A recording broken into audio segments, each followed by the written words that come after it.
Bonjour à toutes et à tous, très heureux de vous retrouver aujourd'hui dans le centre belge de la bande dessinée avec quelqu'un qui connaît bien la bande dessinée et particulièrement Hergé et d'autres personnages de son univers. Alain Baran, bonjour. Bonjour. Ravi de vous rencontrer. Mais merci à vous. Ici, pas très loin de Tintin, Milou et Haddock, Oui. mais aussi Tournesol. Trifon, Tournesol. Oui. Vous avez été le dernier secrétaire particulier d'Hergé Oui. de 1978 à 1983. Bien. Pourtant, c'est un autre univers qui vous a passionné depuis votre plus jeune âge, celui de la danse. En fait, oui, il m'a passionné au point que je suis rentré dans la compagnie de Maurice Béjart, très connu dans notre pays notamment. Il a été, comme Hergé, un ambassadeur de la culture de la Belgique. Donc c'est un grand moment dans notre existence. Je l'ai découvert très tard, en fait. Ma passion pour la danse en tant que professionnel, elle est arrivée, j'avais 17 ans déjà. Un danseur ne commence pas à 17 ans. Les garçons, maximum au plus tard à 14 ans. Donc il fallait être un peu fou pour commencer si tard. J'avais quelques dons, il faut reconnaître. Et en 3 ans, je me suis trouvé dans la compagnie de Béjart et 6 années de tournées exceptionnelles dans le monde entier. Voilà. Quels souvenirs vous en gardez de cette époque? De très beaux souvenirs. J'ai eu la chance d'aller un peu partout dans le monde, dans des grands lieux de la culture, des lieux d'antiquité, danser dans les ruines de Baalbek. Baalbek qui malheureusement le Liban qui est malheureusement un pays que j'ai beaucoup aimé, mais c'est triste ce qui est en train de se passer. Le théâtre Hérode Atticus à Athènes, Persépolis, les ruines, la place Saint-Marc à Venise. On est là sur cette place Saint-Marc, on regarde la cathédrale en face de nous et le public nous admire. Et je me dis, mais qui a le plus de chance? Le public de nous voir et de nous admirer ou nous qui regardons ça dans un cadre incroyable? C'est grâce à votre maman que pour la première fois, petit garçon, vous allez rencontrer Hergé. Oui. Quel souvenir vous gardez de cette première rencontre? C'est une première rencontre effectivement qui m'a beaucoup marqué. Alors ce qu'il faut savoir, c'est que Hergé m'a connu avant que moi je le connaisse quelque part, parce que j'étais pratiquement bébé la première fois qu'il m'a vu. Mais cette rencontre, oui, c'était un moment unique de mon existence. J'allais fêter mes 9 ans, donc vous voyez, et j'ai été émerveillé par cet univers dans lequel, bien sûr, les albums Tintin, ils faisaient partie de ma vie, comme beaucoup d'entre nous. Et donc j'avais ce plaisir et ce privilège d'être invité. Dans votre livre de souvenirs qui vient de paraître, vous parlez évidemment davantage d'Hergé et de votre vie dans l'ombre d'Hergé, plus que de vos rencontres avec Maurice Béjart ou de ces souvenirs de cette période-là de votre vie. Ça veut dire que votre vie dans l'ombre d'Hergé a effacé ou a pris plus d'importance que le reste? Elle a pris une importance essentielle dans ma vie, ça c'est clair. Il faut dire aussi que j'ai fait un travail préliminaire d'écriture où on parle beaucoup de ma mère, on parle de mes expériences et de Béjart. Donc j'ai une partie quand même, un chapitre, plus qu'un chapitre à propos de Béjart. Mais ça n'entrait pas dans le projet. Le projet, c'était l'éditeur a demandé que ce soit Hergé. Voilà, commercialement ça fonctionne bien, c'est ça que je dis. Vous faites vos adieux au ballet du XXe siècle en devenant père, vous avez 26 ans. Oui. Un dîner entre votre frère et Hergé va donner à votre avenir un tournant inattendu, évidemment. Complètement. Et pour être tout à fait franc, j'avais déjà décidé d'arrêter la danse. J'ai ma première fille qui vient de naître. Et je me dis, mon épouse, elle travaille à la Commission européenne. Je suis en tournée 9 mois par an, c'est énorme. Et je me dis, mais je ne vais pas créer un foyer, développer un foyer, alors que je suis tout le temps à l'étranger. Donc c'est une décision que j'ai prise, mais de bon cœur, et par amour aussi, et voilà. Et puis un jour, pendant une répétition ou une classe de danse, je me surprends à me dire, bon mais Alain, tu vas arrêter, mais comment vois-tu ton avenir? Et une des pensées qui est venue spontanément, je dis, oh oui, Hergé, oh que ce serait extraordinaire. Alors je me mets à rêver, je dis, mais attends, tu n'es pas dessinateur, je suis même un très piètre dessinateur. les coloriages, c'est pas ma tasse de thé, je veux dire. Et ensuite, il a un secrétaire. Mais c'est un homme exceptionnel, une grande culture, il est avec lui depuis plus de 20 ans. Comment tu ne vas pas prétendre que tu vas venir frapper à la porte d'Hergé et tu vas dire « Je suis là, est-ce que je peux remplacer votre secrétaire ?» Et ce que je ne savais pas, c'est que son secrétaire avait eu une thrombose. Et il a dû arrêter de travailler définitivement. Et c'est comme ça, mon frère et ma belle-sœur, qui étaient très liés avec Hergé, ont un dîner. Et Hergé dit à ma belle-sœur, est-ce que ça t'intéresserait de venir? Et ma belle-sœur dit non, je travaille à une école dans le Brabant wallon, et mes enfants y sont, je suis heureuse là-bas, c'est gentil, mais... Et mon frère dit à Hergé, ah oui, mais est-ce que tu es au courant? Alain a arrêté la danse. Et c'est comme ça que ça a démarré. Vous avez trois qualités, la curiosité, vous êtes volontaire et vous avez la courtoisie en vous. Merci. C'est aussi ce que vous rappelez, ce que les autres disaient de vous à cette époque-là. Oui. mais en plus, ce sont des valeurs qu'on partageait intrinsèquement avec Hergé. Et je pense que c'est ce qui a fait aussi le parcours que nous avons eu ensemble jusqu'à sa mort et que moi j'ai continué par la suite.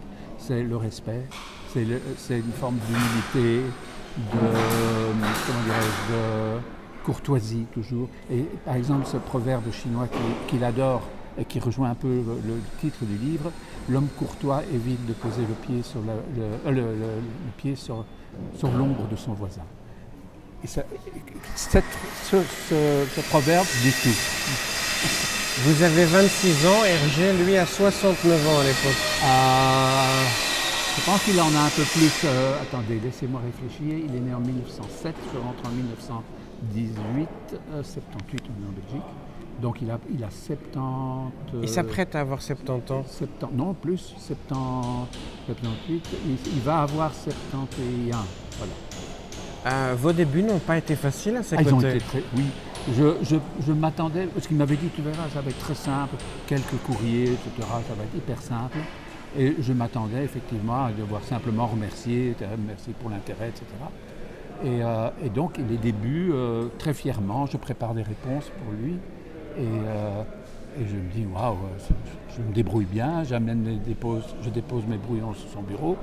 Et puis, lui revient quelques minutes plus tard, ou même un peu plus. Il rentre, il vient avec la pile, 4-5 brouillons, et dit « L'idée est bonne ». Et ça, c'est tout Hergé. L'idée est bonne. Mais ne crois-tu pas qu'on devrait plutôt écrire comme ça? Et je voyais mon brouillon, il ne restait plus rien. Tout le texte avait été effacé, et lui avait écrit, évidemment, c'était parfait. Néanmoins, il a été votre meilleur formateur pour la suite de votre collaboration. Les albums devenant de plus en plus rares, Hergé a accepté de voir ses personnages de plus en plus souvent déclinés en publicité. Pour quelles raisons? Pour ne pas mettre son équipe au chômage. Exactement. Parce que c'est quelque chose qu'il ne voulait pas faire. Et il est très, très conscient que, par exemple, dans les derniers albums, des années se sont passées entre un album et l'autre. Et bon, il faut occuper l'équipe. Et il ne voulait pas les mettre en chômage technique, ce qui était tout à fait noble de sa part. Donc, il fallait trouver des activités. Or, les activités qui avaient déjà commencé et qui se sont développées, notamment avec les dessins animés, les films, etc., c'était les droits dérivés. Et voilà. Mais entre nous, ça n'intéressait pas du tout. Et en plus, le résultat, c'était peut-être maximum 10% du budget global. Donc tout le reste, c'était ces droits d'auteur qui finançaient.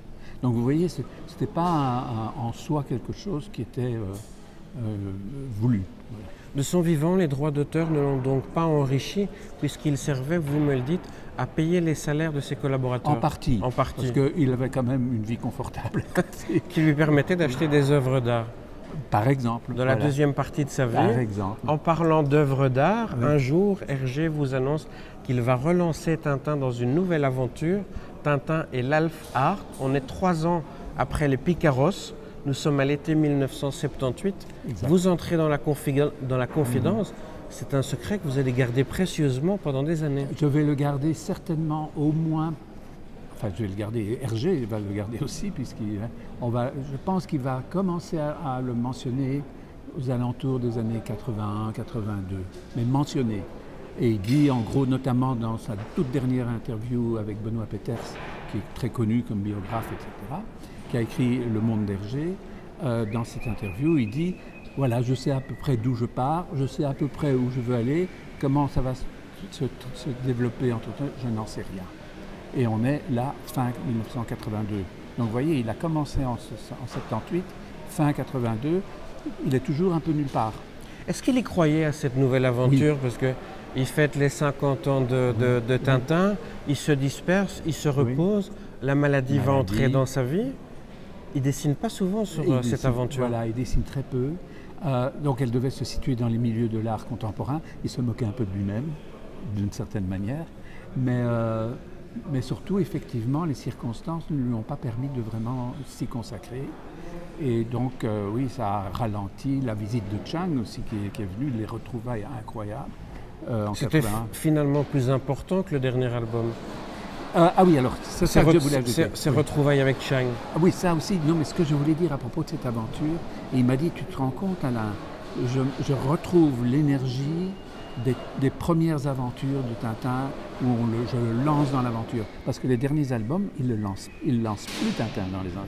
On sent qu'il est un peu fatigué. Et là, tout à coup, c'est pour ça que j'ai appelé ça le chant du cygne. C'est le dernier chant du cygne, c'est à l'approche de la mort. Vous avez été proche de l'artiste, évidemment, mais proche de l'homme aussi. Oui. Un privilège quasi unique, surtout durant les dernières années de sa vie. Oui, parce que donc il était marié pendant quand même pas mal de temps. Sa première épouse a été très proche de lui au niveau du travail aussi. Et il ne voulait pas la délaisser à ce niveau-là. Et d'ailleurs, toutes les sorties d'albums, Fanny, qui est dans sa relation, il l'avait vraiment mise dans un cocon et à part, mais toutes les sorties d'albums, c'était avec l'ex-épouse. Et c'est vrai que c'était un peu dur pour Fanny. Mais bon, voilà, c'était le truc. Et ils vivaient dans leur monde à eux deux et ça se passait comme ça. Justement, dès le début du livre, vous rappelez la liaison à l'époque extra-conjugale d'Hergé avec une jeune coloriste des studios Hergé, Fanny, qui s'appelle à l'époque encore Fanny Vlaming, de 27 ans, sa cadette. Vous écrivez « Cette liaison aura bien des conséquences sur sa vie, tant privée que professionnelle ». Mais oui, ça a tout changé. En fait, il va tout modifier dans son existence. Avant, il vivait dans un milieu, je veux dire, bourgeois, dans un encadrement très... comment je veux dire, bien... modeste. Non, pas spécialement modeste, mais très traditionnel, voilà. Il avait été très, très imprégné, marqué par l'Église, par l'abbé Wallet, qui l'a accueilli à l'époque du journal, de ses débuts. Donc il y avait une pression de son milieu. Et là, il a coupé les ponts avec tout ce milieu. Et c'est pour ça qu'il a même pratiquement coupé les ponts avec ses amis du passé, on va dire. Et puis la guerre aussi. Il a été fort marqué par ces accusations qui, aujourd'hui encore, moi j'entends encore des gens qui disent « Ah oui, Hergé, c'est collaborateur ». Je dis « Mais attendez, est-ce que vous avez lu? Est-ce que vous savez? Est-ce que vous avez vu ce que le juge a dit quand il a été mis quand même, pas en examen, mais qu'on l'a soupçonné? Et il a dit, le juge a dit « Je ne vais quand même pas me ridiculiser à faire condamner l'auteur des aventures de Tintin. » Donc, voyez. La santé d'Hergé se dégrade à la veille de ses 73 ans. Il est atteint d'une forme de leucémie qui va nécessiter de fréquentes transfusions sanguines et surtout un sérieux aménagement de son rythme de vie et donc de travail. À quoi ressemble la fin de sa vie? Alors, elle est paisible. Il raconte, en s'amusant, on a un décor sonore, je trouve, extraordinaire. Nous, on arrive encore à s'entendre. Oui. Mais donc, on est tellement pris par cette musique. Il subit des transfusions sanguines fréquemment. Et avec humour, il dit chaque fois « Ah, je vais faire le plein ». Parce qu'il devait me changer ses globules blanches. Et Et donc, voyez, il voyait ça avec une certaine pas déterminé, qu'est-ce que je veux dire Détachement. Oui, une forme de détachement, en disant bah, voilà, c'est un fait. Les médecins lui donnaient quand même encore 10 ans de vie, donc c'était bien, le temps de terminer son aventure. Et donc, il devait modérer son rythme. Il venait plus qu'une seule fois au bureau par semaine, et ça se passait bien. En 80, Hergé retrouve Chang, l'ami chinois qui l'a aidé à la création du Lotus bleu. Chang a permis à Hergé de prendre conscience que les aventures de Tintin devaient toujours s'appuyer sur des événements et des environnements les plus réalistes possibles. Oui. Et vous savez, justement, et d'ailleurs on le lui reproche encore aujourd'hui, le côté anti-soviétisme primaire avec Tintin au pays soviétique, le côté raciste, et c'est pas raciste, c'est colonialiste, c'est très différent. Quoique les colonies n'étaient pas non plus les plus belles, les plus agréables. Et tout ça, en fait, d'abord parce qu'il est marqué par son temps, mais on oublie une chose, c'est qu'il a créé un personnage qui est un reporter, qui est un journaliste, un jeune journaliste, que lui aurait aimé être. Il aurait aimé, montrer ce qui se passe dans le monde. Et donc, il a créé Tintin pour le faire à sa place. Donc, c'est plus un reporter que quelqu'un qui prend une position. Alors, évidemment, il y avait l'abbé Wallet, la pression de l'époque. Donc, on disait, tiens, mais fais ça, etc. Et puis, on parlait du colonialisme. Il me dit, mais à l'époque, et moi j'ai connu ça enfant aussi, la loterie coloniale, la banque, je ne sais plus quoi, on voyait partout le mot colonial. C'était dans les mœurs, c'était lié à l'époque. Et tout ça a disparu petit à petit. Vous rappelez qu'Hergé a tenté de faire appel à plusieurs reprises à des scénaristes extérieurs, mais ça n'a jamais fonctionné. Pour quelles raisons? Alors, effectivement, je ne sais plus si c'est lui qui a eu l'initiative ou si on lui a proposé. Donc là, il faudrait relire les biographies qui sont très précises à cet égard. Mais c'est qu'il s'est rendu compte que, comme je disais pour l'Alphard, il disait que ça évoluait en cours de route et il se rendait compte que là, il était prisonnier d'un scénario et que ce prisonnier, ce fait d'être contraint à suivre le scénario presque à la lettre, ça lui enlevait sa créativité. Et donc, il a définitivement abandonné cette idée. Et d'où cette raison aussi que toute la première partie de l'Alphard, il l'a fait tout seul. Après, peut-être qu'avec ses assistants, etc., il va chercher des voix, mais c'est un travail personnel de A à Z. Vous avez le secret espoir de voir un jour un parc d'attractions entièrement consacré à Tintin naître quelque part en Europe? Ben, disons que j'avais vu un parc qui avait commencé à être développé dans le sud de la France. Et j'étais enfant encore à l'époque, j'avais trouvé ça tout à fait charmant. Et c'était un parc qui était destiné à la jeunesse aussi, et à la famille, on va dire. Hein, mais à la jeunesse. Je trouvais que l'idée était belle. Walibi avait développé l'une ou l'autre attraction qui était vraiment sympa. Et c'est ce que j'exprime dans le livre aussi. Un musée, d'ailleurs Hergé ne voulait pas, lui, nous sommes ici au centre de la bande dessinée, ce centre, au départ on lui avait proposé de faire un musée Hergé et il a dit non. On a une école de bande dessinée en Belgique qui est exceptionnelle, c'est cette école-là qui doit être mise en valeur. Donc vous voyez, c'est Hergé. Il existe aujourd'hui un parc Spirou. Oui. Pourquoi pas encore de parc d'attractions Tintin? Et Astérix aussi. Aussi. Oui. Et moi j'aurais voulu, appelons ça un musée, un espace ludique. Alors ça peut être attraction, mais ça peut être aussi ludique dans d'autres sens. Là je n'avais pas, mais c'était ma vision aussi. Et je l'aurais très bien vu au milieu du bois de la Cambre, là où il y avait le chalet Robinson qui avait brûlé. Et je voyais très bien une mini licorne, bateau, qui amenait les gens pour rentrer dans l'univers de Tintin. Donc l'idée, c'était pour moi de pénétrer dans l'univers. Donc c'était le côté ludique, donc c'est pas uniquement attraction avec des montagnes russes et des trucs comme ça, c'était vraiment rentrer dans l'univers, comme d'ailleurs il y a eu à Paris l'année dernière et ici à Bruxelles il y a quelques mois, enfin un an maintenant, oui, une immersion dans l'œuvre d'Hergé à travers les panneaux de scènes reproduites en grand. Et là, oui, on rentre dedans. Oui. Néanmoins, ce que votre imagination a rêvé pour le bois de la Cambre ne cadre pas vraiment avec la quiétude qu'on y connaît. Oui. En février 83, à votre retour de Los Angeles, Oui. Hergé est fatigué, diminué, écrivez-vous. Oui.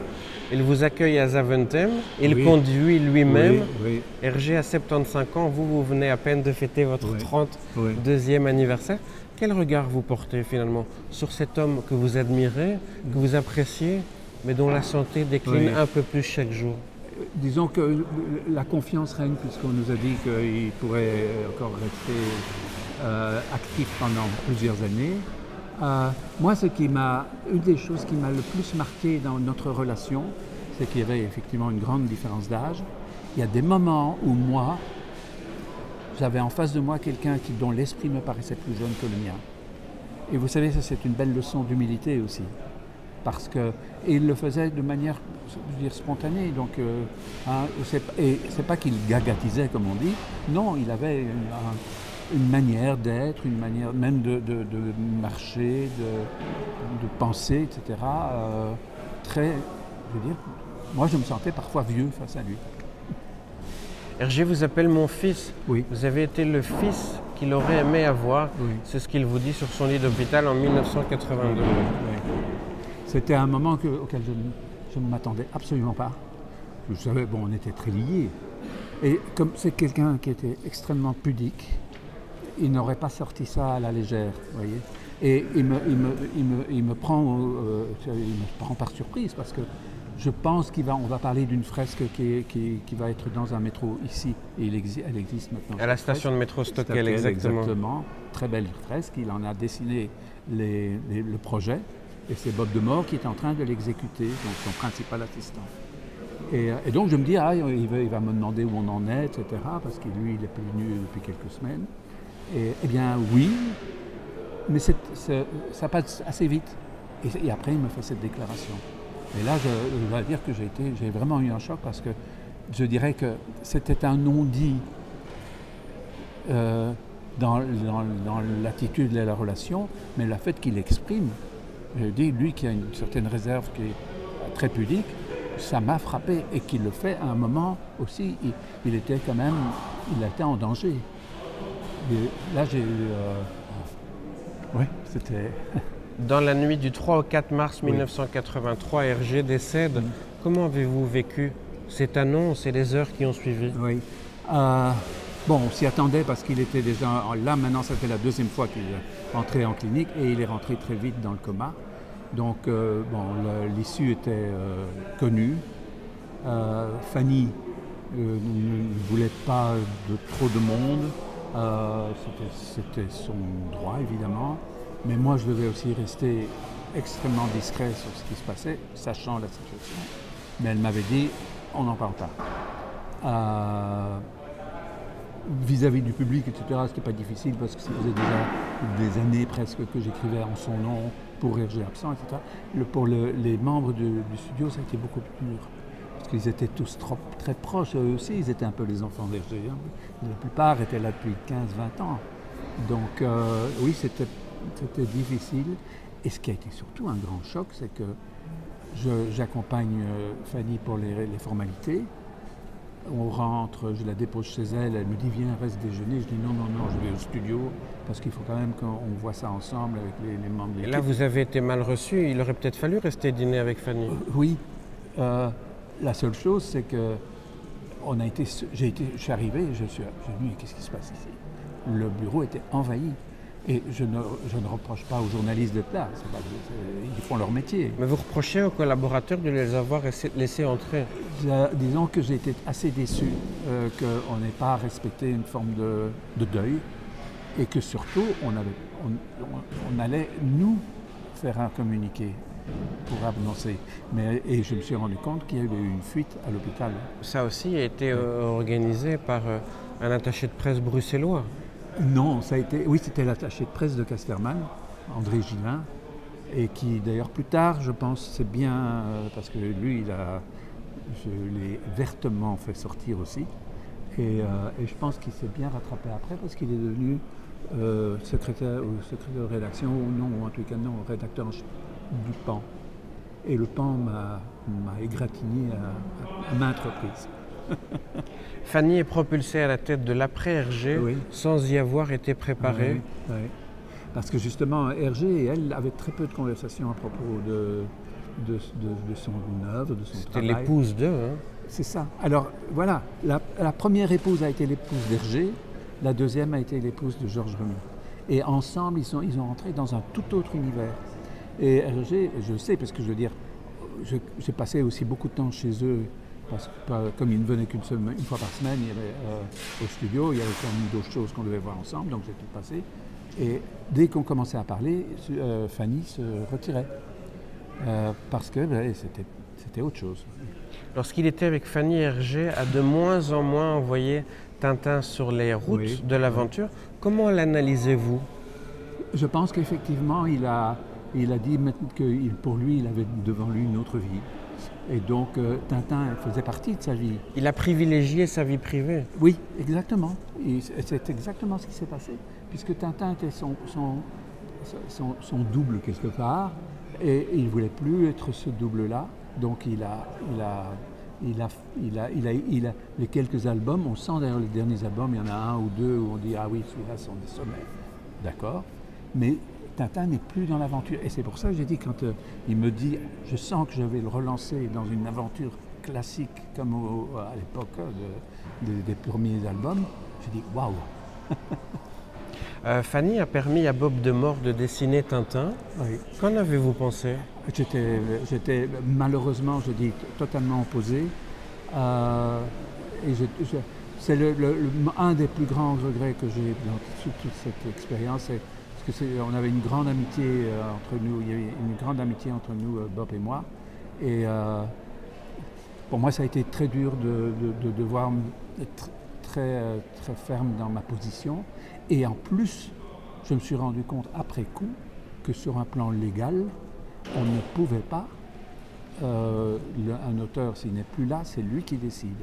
Et s'il n'est pas là, personne ne peut décider à sa place. Deux choses. Pourquoi est-ce que Fanny va à l'encontre des volontés de son mari?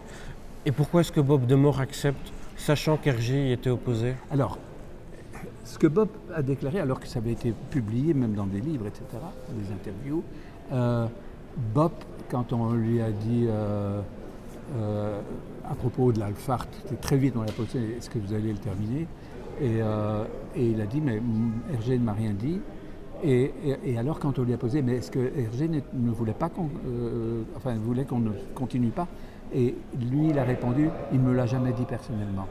Donc il avait quelque part, et c'est normal, il avait un souhait profond de rendre hommage à son maître.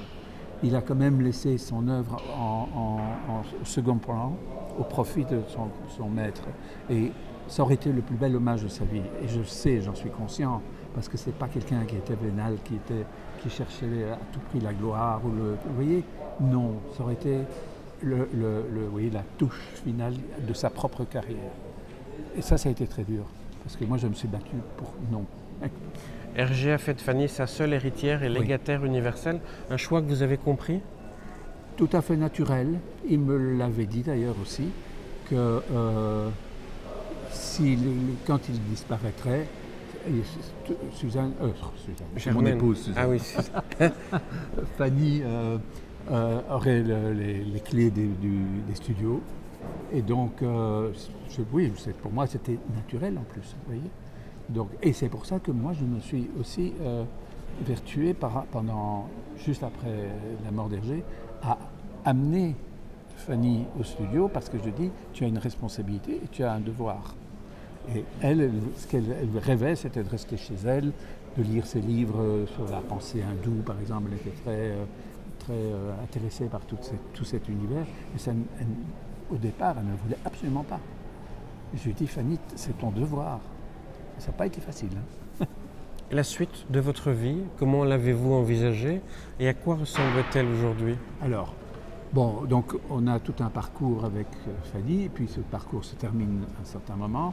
Moi, j'avais encore terminé à propos là, tout ce que j'avais envisagé, je l'avais fait au profit de la jeunesse. Parce que c'est le public d'Hergé. Et bon, vous voyez, regardez, nous sommes ici au centre, vous voyez qu'il y a pas... Enfin, il y a des jeunes, parce que j'en ai vu la dernière fois. Ça dépend des jours. Au moment où on Voilà. enregistre, Oui, sur oui. le temps de midi, Oui, oui. ils sont encore à l'école, mais le week-end et pendant les vacances scolaires, Sûrement, ils oui. sont nombreux à fréquenter ce lieu. Mais il y a deux publics.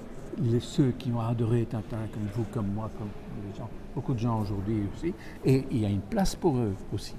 Mais ce que moi je reproche, et je peux le dire ainsi, c'est que la gestion de l'œuvre du patrimoine d'Hergé est quasi essentiellement destinée aux plus anciens, on va dire. Et il y a très peu de chance pour la jeunesse proprement dite.